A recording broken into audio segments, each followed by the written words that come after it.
We're just leaving Portland now. We're gonna try to sail somewhere today between Portsmouth and where we are, just so it wasn't gonna be such a long trek because the days are getting shorter. But we realized there really isn't that many good places to dip into and anchor on the way. So we are going straight to Portsmouth, and it was 0 degrees this morning. Pretty cold. But we're underway now, and it's 6:30 in the morning. Morning, everybody. Seth here behind the helm. We are just coming out of Portland now. It looks beautiful. You know, we're passing by some old forts. It is cold, I will say that, but beyond that, it's a lovely morning.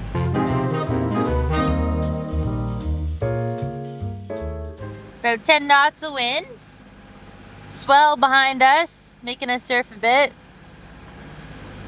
Some waves are a bit scary, I'm not gonna lie. But I don't know why they're so scary, because we've had way worse. But I'm like, ooh. How fast we going? Averaging about 6. No, we're going faster than 6. I'll tell you what the speed is. I think 6 is the average. I'll tell you the speed. And right here, 6.2. 6.1. Okay, maybe he's right. 6. We planned our day based on 5 knots, so we were up early, and we thought with the time change we actually lost an hour of sleep, but we actually gained an hour of sleep. So here I am with no excuse of being as tired as I thought I should be and was. I was really leaning into it. What? Right now we're passing Saco Bay, which is where our friends on sailing Tantalus, they stayed on Saco River. I think today they're going to, I call it Gloucester. Seth calls it Gloucester.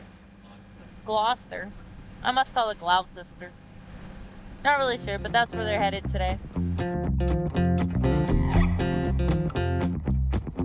Because I'm too short to see over the Dodger, and our Dodger windows are in need of repair, I had to stand on the back seats to look over to make sure we wouldn't run into any lobster pots.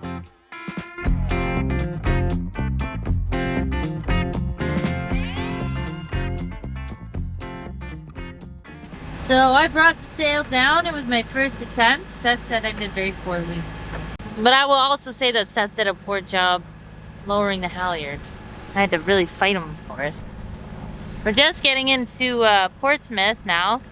It's like 3:30. We did pretty good actually.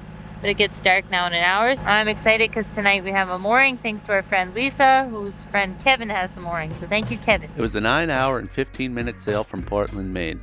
We spent 3 full days in Kittery, Maine, not to be confused with Portsmouth. Which is what I kept saying. Portsmouth is a hard place to anchor. Not even sure it's possible. There's a lot of current there. Our anchorage is very far from most things. We tied our dinghy up to a dinghy dock just off the Kittery Town Pier. And the marinas in the area don't let you pay for showers.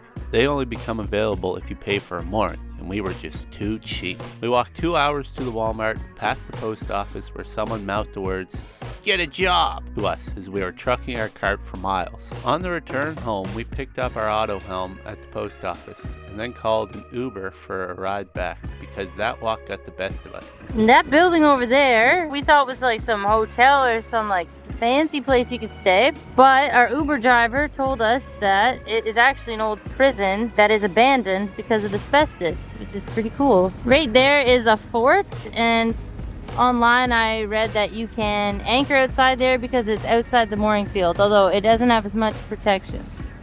It looks like another fort. No shortage of forts. No shortage of forts.